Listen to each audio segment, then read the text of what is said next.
네,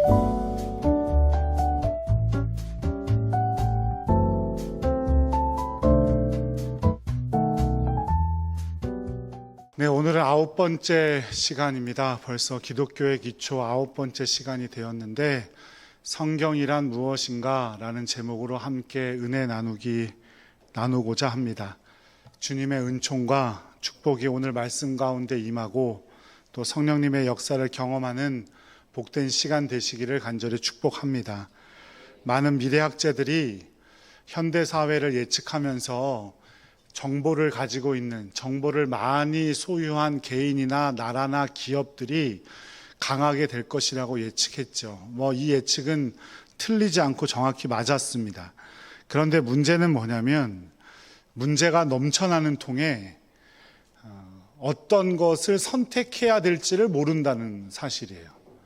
정보가 너무 많다 보니까 그것을 취사 선택하기가 힘들어졌다는 거죠. 어떤 정보가 나에게 이득이 되는 것인지, 어떤 정보가 옳은 것인지, 해가 되지는 않는 것인지를 판단하는 것이 어려운 시절이 되어버렸어요. 많은 정보 사이로 또 잘못된 가치관과 유혹들이 들어오고요. 또 필요 없는 정보까지 우리의 판단을 흐리게 해요. 정보는 꼭 필요한 것이긴 하지만 무엇이 옳고 그른지 어디로 가야 할지 어려운 시대가 되어버린 거죠. 이처럼 영적인 방향과 혼란을 겪는 우리의 모습은 빛이 없는 밤길을 걷고 있는 사람들과도 같습니다. 빛을 잃어버린 이 시대와 우리의 인생살이 가운데 명쾌한 해답을 제시해 주는 것이 바로 성경, 하나님의 말씀인데요. 오늘 본문 시편 119편 105절 말씀 한번 읽어보도록 하겠습니다. 주의 말씀은 내 발의 등이요 내 길의 빛이니이다. 등불은 칠흑 같은 밤길에서 우리의 발밑을 비추어 주는 것을 의미합니다. 그러니까 지금 당장 내 앞에 놓인 선택들을 도와준다, 이런 뜻이에요. 해로운 동물이나 웅덩이 같은 위험으로부터 우리를 보호해 주는 것이 바로 등불이죠. 하나님의 말씀인 성경은 그저 옛날 이야기, 좋은 이야기, 교양을 쌓기에 좋은 이야기들, 그런 것이 아니라 우리의 일상적이고 구체적인 삶의 순간들 속에서 어떻게 행동해야 할지를 명확히 보여주는 하나님의 말씀, 성경입니다. 그런데 많은 그리스도인들이 예배 중에 하나님의 말씀을 들어도 또 은혜를 받았다고 하면서도 그 일상 속에서는 하나님의 말씀대로 잘 지키지 않으려고 하죠. 그러니까 문제가 생깁니다. 두 친구가 있었어요. 한 친구가 다른 친구를 전도하려고 자신에게 큰 감동을 준 교회 장로님을 소개합니다. 우리 교회 한 장로님이 계신데 네가 꼭 좀 만나봤으면 좋겠다. 아마 예수님이 지금 살아계신다면 바로 그 장로님 같을 거야. 그랬더니 한 친구가 이렇게 자신의 고민을 꺼내놓아요. 내가 속이 너무 시끄럽다. 왜 그러냐 그랬더니 회사의 부장님 때문에 못 살겠다는 거예요. 말도 안 되는 것으로 짜증을 내고 너무 쉽게 화를 내고 부장님만 없으면 회사 생활이 너무 편할 것 같다는 거예요. 그런데 마침 그 두 친구가 이야기를 나누고 있는 카페로 한 중년의 남성이 들어섭니다. 처음 이 친구에게 전도를 하려고 했던 이 여자 자매가 깜짝 놀라면서 너무 반갑게 장로님 여긴 어떻게 오셨어요? 그런데 그 옆에 있었던 그 여자친구는 얼음같이 얼어버렸어요. 그러면서 이 여자 자매는 그 남성을 뭐라고 불렀을까요? 부장님, 이렇게 불렀다는 거예요. 이게 말씀을 듣기는 듣지만 내 선택이나 내가 살아가는 일상생활 속에서는 말씀을 전혀 적용시키지 않는 거죠. 근데 이 부장님과는 전혀 다른 사람이 성경에 나오는데 바로 백부장 고넬료라는 사람입니다.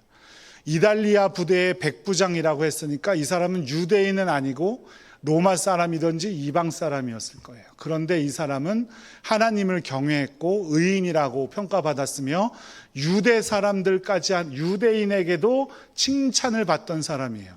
로마 백부장과 유대 사람들은 지금 어떤 관계인가요? 로마가 유다를 지배했고 유다는 로마의 식민지였던 거예요. 그런데 로마의 군인을 유대인이 칭송했대요. 그러니까 우리나라로 따지면 일본 군인을 일제시대 때 칭송했다 이 말이에요. 그 정도로 인정을 받는 사람이었다. 그런데 이 사람은 어떤 사람이냐? 어떠한 삶을 살았기에 그런 평가를 받던 사람이냐? 사도행전 10장 22절 말씀을 함께 읽어보죠. 그들이 대답하되 백부장 고넬료는 의인이요 하나님을 경외하는 사람이라 유대 온 족속이 칭찬하더니 그의 거룩한 천사의 지시를 받아 당신을 그 집으로 청하여 말을 들으려 하느니라 한대. 고넬료가 환상 중에 베드로를 청하라는 환상을 보게 돼요. 그래서 자신의 부하들과 하인을 보내서 베드로를 청하죠. 그랬더니 그 부하 둘과 하인 중에 한 명이 말했겠죠. 베드로에게 자신의 주인인 고넬료를 이렇게 소개한 거예요. 고넬료는 의인이요 하나님을 경외하는 사람이라 유대 온 족속이 칭찬하는 사람이다. 그런데 당신을 청하여서 지금 뭘 하려고 한대요? 말을 들으려고 한대요. 베드로에게 무슨 말을 듣겠어요? 뭐 주식 투자하는 법, 건강하게 사는 법 이런 거 듣겠어요? 아니죠. 하나님의 말씀을 들으려 한다는 거예요. 고넬료는 그만큼 하나님의 말씀을 사모했던 사람이고 하나님의 말씀을 진정으로 살아계신 하나님의 말씀으로 받아들이고 그대로 살았던 사람이다 이런 뜻이에요. 그랬더니 어떻대요? 하나님께 의인이라고 칭찬받고 유대인들에게 칭송받던 사람이라는 거예요. 그래서 고넬료가 집에 도착을 하니까 고넬료 집에 도착을 했는데 고넬료가 가족들만 데리고 기다리고 있었던 게 아니라 자신의 친구들과 이웃들을 초대해가지고 기다리고 있었어요. 언제 올지도 모르는 베드로, 또 올지 않을지도 모르는 베드로를 친구들을 청해서 기다리고 있었다고요. 그런데 잘 생각해 보세요. 고넬료는 이웃과 친척들에게도 인정을 받던 사람이었을까요? 인정받지 못했던 사람일까요? 인정받던 사람이에요. 그러니까 언제 올지도 모르는 베드로를 고넬료의 말 한마디에 와서 같이 기다리고 있었던 거예요. 대답은 하지 마시고요. 여러분, 제가 여러분 집으로 댁으로 10만 갈 테니까 친척이랑 이웃 좀 모아놓고 기다려주세요. 그러면 몇 명이나 모아놓고 기다릴 수 있으실 것 같으세요? 대답은 하지 마세요. 속으로만 생각하세요. 일상 속에서도 말씀대로 살았을 것이고 고넬료는 그 결과 하나님께는 의인이라고 칭찬받았고 사람들에게 칭찬을 받던 사람이었다 이 말이에요. 고넬료는 수많은 선택의 갈림길에서 말씀을 통해 어떻게 살아야 할지, 어떤 결정을 내려야 할지, 어떤 말을 하고 어떻게 행동해야 할지를 다 말씀을 통해 찾아내려 했기 때문에 하나님께도 사람에게도 칭송을 받던 사람이었단 말이에요. 성경은 이와 같이 내 발의 등임을 믿으시기 바랍니다. 내 앞에 놓인 수많은 선택 앞에서 실질적인 도움이 되고 능력이 됨을 꼭 기억하시기 바랍니다. 디모데후서 3장 16절 17절 함께 읽겠습니다. 모든 성경은 하나님의 감동으로 된 것으로 교훈과 책망과 바르게 함과 의로 교육하기에 유익하니 이는 하나님의 사람으로 온전하게 하며 모든 선한 일을 행할 능력을 갖추게 하려 함이라. 말씀이 하나님의 사람으로 온전하게 한대요. 내가 하나님 닮은 하나님 백성 되고 싶어요, 하나님 제자 되고 예수님 제자 되고 싶어요 하시는 분들이라면 말씀을 읽으셔야 된단 말이에요. 또 모든 선한 일을 행할 능력을 갖추게 함이라. 내 일상생활 가운데 내 생활이 하나님께서 원하시는 삶, 그것이 바로 선한 일인데 그 선한 일을 행할 능력을 얻기 위해서는 말씀을 가까이 해야 된단 말이에요. 아, 나는 정말 능력 있는 삶을 살고 싶어. 그러면서 말씀은 한 줄도 들여다보지 않고 그래서는 안 된다라는 거예요. 또한 성경은 내 발의 등이고 내 길의 빛이래요. 내 길의 빛이라는 표현은 우리가 가야 할 인생의 궁극적인 방향과 목적을 알려주는 것이다 라는 뜻이에요. 가로등 하나 없고 주변에 빛이 하나 없고 빛이 하나만 탁 있다고 생각해 보세요. 그러면 그 빛이 잘 보여요? 안 보여요? 잘 보여요. 도시에는 별들이 잘 보이나요? 안 보이나요? 잘 안 보여요. 매연 이런 것 때문일 수도 있지만 너무 밝기 때문이에요. 제가 처음 담임 목회를 하던 영월에서 경북 봉화로 넘어가는 제가 하나 있어요. 그 제 이름이 조제예요. 그냥 한 글자예요. 조제. 거기 가면 사방 2km 안에 빛이 없어요. 길만 있어요. 거기에 올라가서 탁 누워서 하늘을 보면 정말 별이 쏟아진다라는 걸 느낄 수가 있어요. 빛이 하나도 없기 때문이에요. 그 별빛만이 비추고 있기 때문에. 길을 잃고 헤맬 때 그 빛 하나를 보고 소망을 회복하고 포기하지 않는 것처럼, 그리고 아무리 험한 풍랑을 만나도 나침반이 어떤 시대에는 선원들이 하늘에 높이 뜬 그 별 하나를 보고 길을 찾아가는 것처럼, 성경은 이와 같이 우리의 인생길에 영적인 내비게이션의 역할을 하는 거예요. 한 번도 가보지 못한 것을 찾아가게 하고, 한 번도 살아보지 못한 궁극적인 목적지를 우리가 찾아가게 하는 겁니다. 우리 인생의 궁극적인 목적은 무엇입니까? 하나님께 영광을 돌리는 겁니다.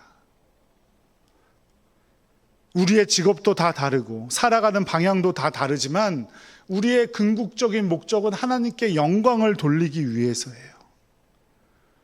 그 하나님의 영광을 돌리기 위해 살아가는 길, 그 길을 놓치지 않고 그 길을 벗어나지 않게 해주는 것이 바로 성경이란 말입니다. 요한복음 5장 39절 말씀 함께 읽어보겠습니다. 너희가 성경에서 영생을 얻는 줄 생각하고 성경을 연구하거니와 이 성경이 곧 내게 대하여 증언하는 것이니라. 아멘. 유대 서기관들에게 하신 예수님의 말씀인데요, 서기관들은 뭐 하는 사람이냐면 율법, 즉 하나님의 말씀을 연구하는데 자신의 삶을 바쳤던 사람들이에요. 그런데 하나님의 말씀을 연구하는데 어떤 연구하느냐, 이 말씀 구절 하나하나를 쪼개면서 이 말씀은 무엇이고 이 말씀은 무엇이고 분석하고 해석하고, 또 율법의 실질적인 조항을 따져나는데 안식일에 일하지 말라 그랬는데 몇 발자국 이상 걸어가면 일이고 몇 킬로 이상 무게를 들면 일이고 이런 거 하던 사람이 서기관들이에요. 그런데 예수님이 서기관들에게 이렇게 말씀하시는 거죠. 너희들 틀렸다. 성경은 그런 거 하라고 있는 게 아니라 뭐 하라고 있는 거라고요? 내게 대하여 증언하는 거예요. 내 이야기를 담고 있는 거지 몇 킬로를 들으면 일이고 일이 아니고 이런 거 따지는 게 아니다, 이 말씀이에요. 그러니까 성경의 궁극적인 목적은 살아계신 하나님의 아들 예수 그리스도를 만나게 하고 놓치지 않게 하는 게 바로 성경의 역할이라는 거예요. 그래서 우리는 말씀을 붙들 때 우리의 삶의 어려움 가운데서도 소망을 잃지 않게 되고 흔들리지 않는 목적, 즉 예수 그리스도를 향해 나아갈 수 있게 되는 거죠. 깜깜해서 아무것도 보이지 않는 길 속에서도 예수 그리스도를 향해 나아갈 수 있는 방법이 바로 성경 말씀이라는 사실을 꼭 기억하시기 바랍니다. 요한복음 20장 31절 말씀도 한번 읽어볼까요? 오직 이것을 기록함은 너희로 예수께서 하나님의 아들 그리스도이심을 믿게 하려 함이요 또 너희로 믿고 그 이름을 힘입어 생명을 얻게 하려 함이니라. 영원한 생명이 말씀 가운데 있음을 꼭 기억하시기 바랍니다. 감리교를 처음 시작한 존 웨슬리의 별명이 여러 가지가 있는데요, 그 중에 하나가 뭐냐면 한 책의 사람이에요. 한 책은 무슨 책을 말하는 걸까요? 성경책을 말하는 거죠. 그는 일평생 새벽 4시에 일어나서 성경을 연구하고 성경대로 그의 신앙과 사역의 기준을 삼기 위해 노력했어요. 그래서 존 웨슬리의 표준 설교집이라는 책이 있는데, 웨슬리의 설교 150편을 이렇게 간추려 놓은 책이 웨슬리 표준 설교집이에요. 그 책을 다 읽어보면 예화가 없어요. 존 웨슬리는 항상 성경의 예화를 뭘로 썼냐면 다른 성경 말씀으로 썼어요. 그게 바로 성경으로 성경을 해석한다는 말인 것 같아요.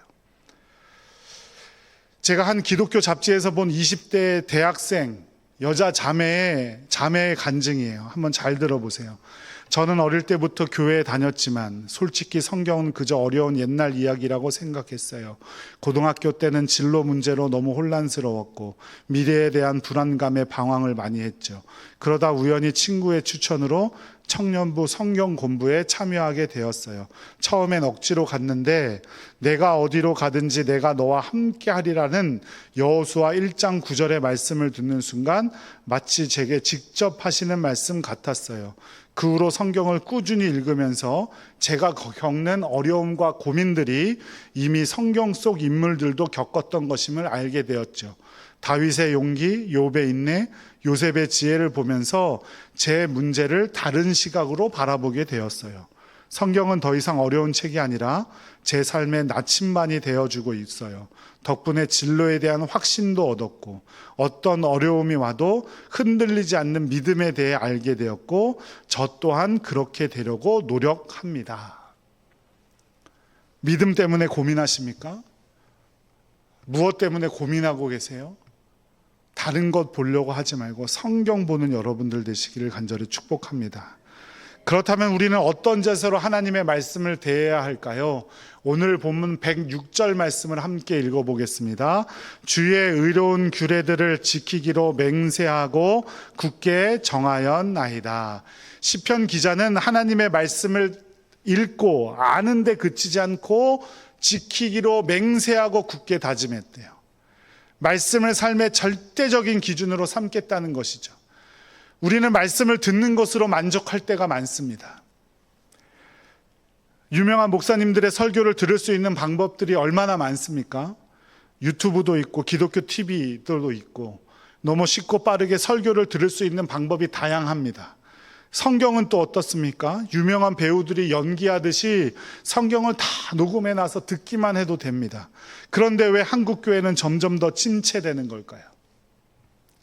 옛날 성경 기억나세요? 이렇게 세로로 써있던, 그리고 한자로 적혀져 있던, 저 어렸을 때 보던 성경은 세로로 되어 있고 한자어가 한자로 적혀져 있고 장절도 다 한자로 되어 있었어요. 근데 지금은 뭐 너무 편하죠. 가로로 되어 있고 한자어 하나도 없고. 그런데 왜 한국 교회는 점점 부흥은 그치고 침체되어 가는 과정이라고 할까요?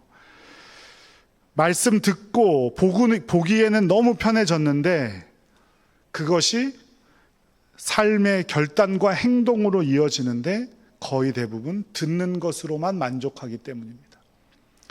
말씀을 아는 것은 지식에 불과하지만 말씀대로 살아가는 것이 능력이 됨을 꼭 기억하시기 바랍니다. 그래서 성경은 읽는 것이 아니라 성경은 사는 것이다 라는 말이 있어요. 어떠한 상황과 환경 속에서도 말씀 가운데 흔들리지 않고 말씀을 지켜내야만 합니다.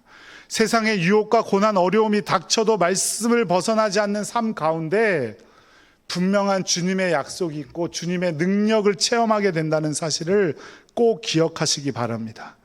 여호수아 1장 8절 말씀 함께 읽겠습니다. 이 율법책을 내 입에서 떠나지 말게 하며 주야로 그것을 묵상하여 그 안에 기록된 대로 다 지켜 행하라. 그리하면 내 길이 평탄하게 될 것이며 내가 형통하리라. 지난 수요 예배에도 나눈 말씀인데요. 위대한 지도자 모세의 후계자가 된 여호수아의 지금 심정을 좀 상상해 보셨으면 좋겠어요. 가나안 땅으로 이제 200만 명이나 되는 사람들을 이끌고 글로 들어가야 돼요. 그런데 가나안 땅은 하나님께서 약속하신 땅인 것은 분명했는데 자신들보다 강한 군대를 가지고 있었고 화려한 문명을 가지고 있었어요. 자신들은 뭐 군대라고 할 것도 없었죠. 그 답답한 마음을 하나님 앞에 토로해 놓았더니 하나님께서 하신 말씀이 이거예요. 여호수아 1장 8절. 이 율법책을 내 입에서 떠나지 말게 하며 주야로 그것을 묵상하여 그 안에 기록된 대로 다 행하라. 군대를 세우고 또 군사교육 열심히 하고 화려한 문명을 세워나갈 준비를 하고 그런 것이 아니었어요. 하나님의 판단은. 하나님의 진단은 뭐였어요? 말씀 가까이 하고 말씀대로 살아라. 그래야면 너희가 형통하리라. 그런데 사람들의 말을 잘 생각해 보세요. 여러분들이 들었던 사람들의 말을 잘 생각해 보세요. 된다는 말이 많았는지 안 된다는 말이 많았는지, 성경의 말씀에 가까운 말씀이 많았는지 성경 말씀에서 멀어지게 하는 말씀이 많았는지, 큰 군대를 가진 가나안 사람들과 대적하기 위해서 하나님께서 주신 해결책이 바로 말씀을 묵상하고 다 지켜 행하라는 것이었다니까요. 여러분 앞에 어떤 문제가 있습니까? 여러분 앞에 어떤 불편함이 있어요? 그것을 해결하기 위한 방법은 이런저런 세상적인 방법이 아니에요. 하나님의 말씀을 가까이 하는 겁니다.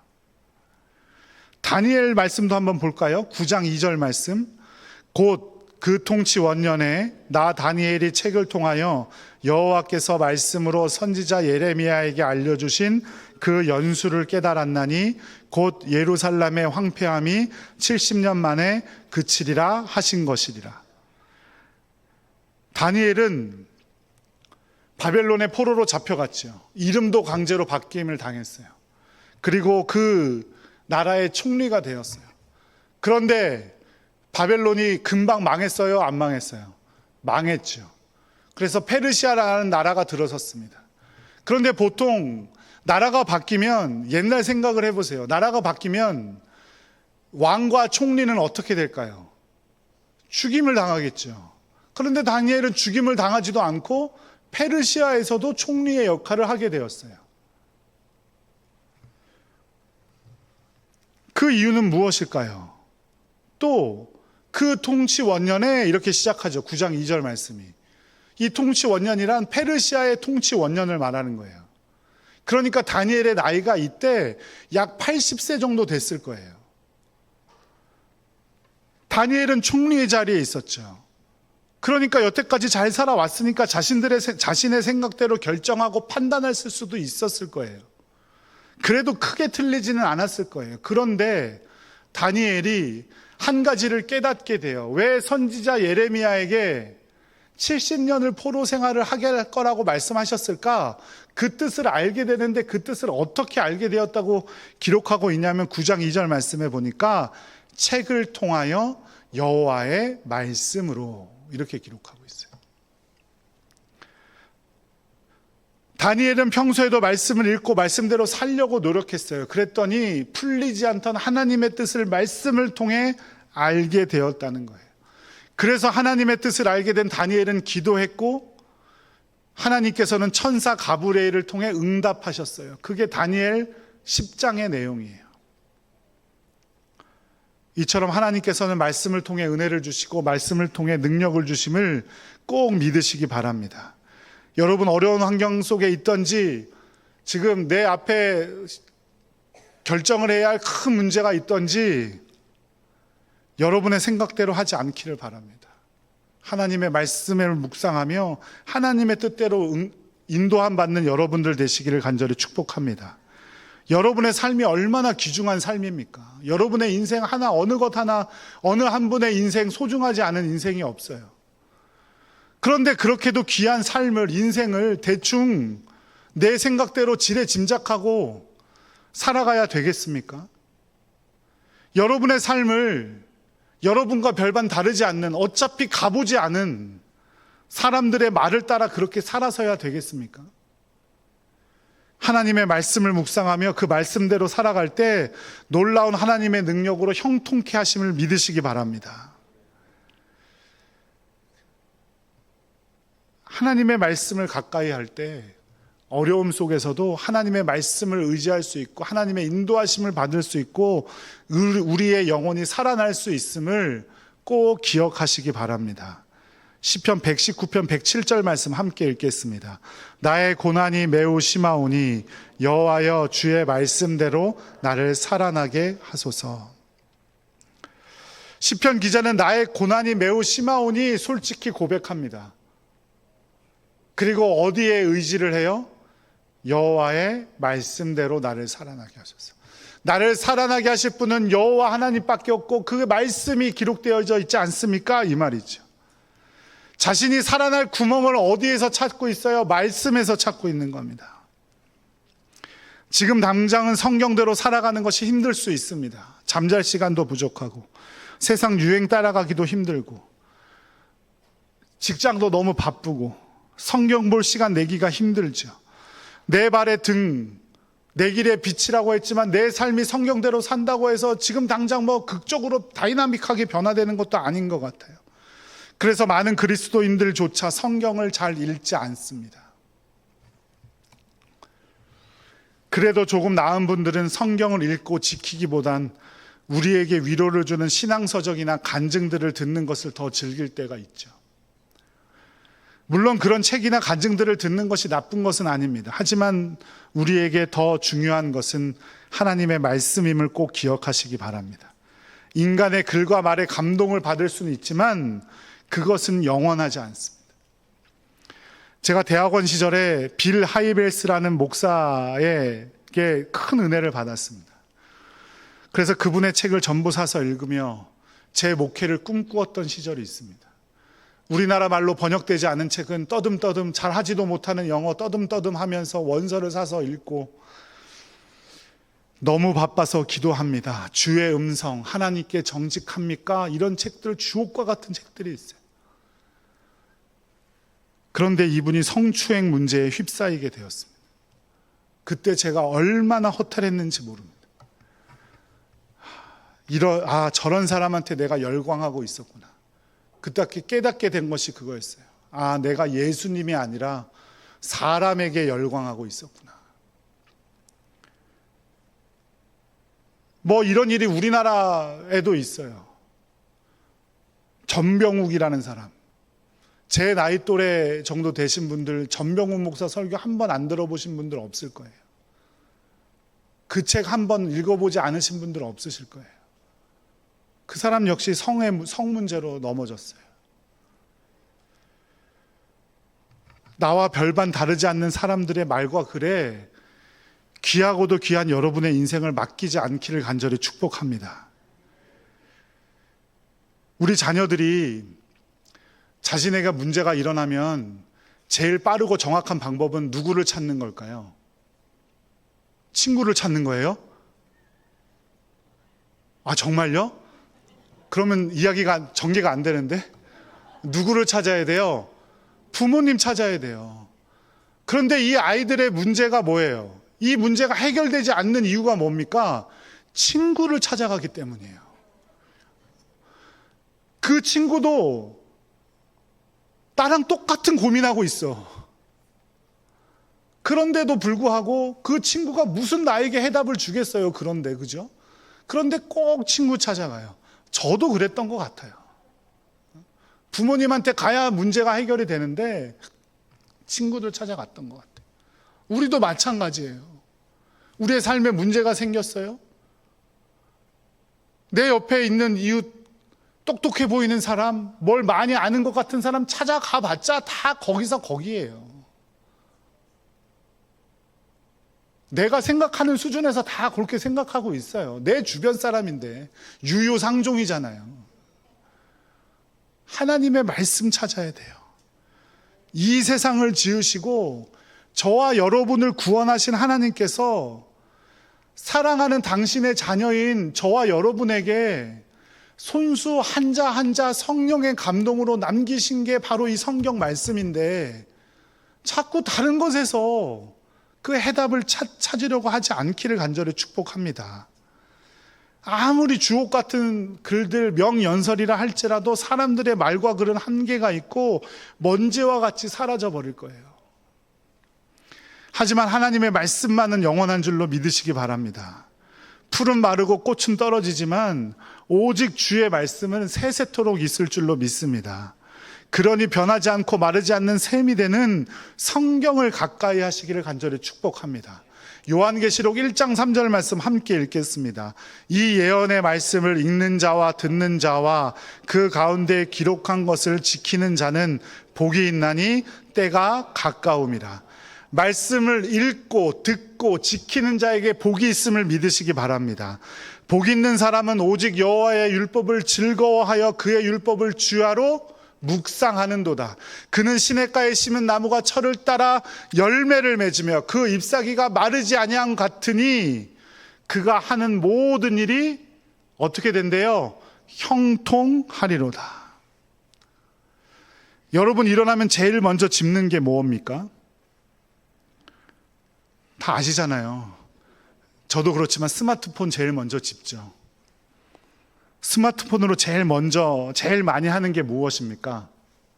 유튜브, 뉴스, 인스타그램, 주식도 확인하고, 또, 만보기 해가지고 돈도 따고, 또, 애니팡, 동물 대가리 맞춰가지고 게임도 하고, 우리 청소년 자녀들 게임하고,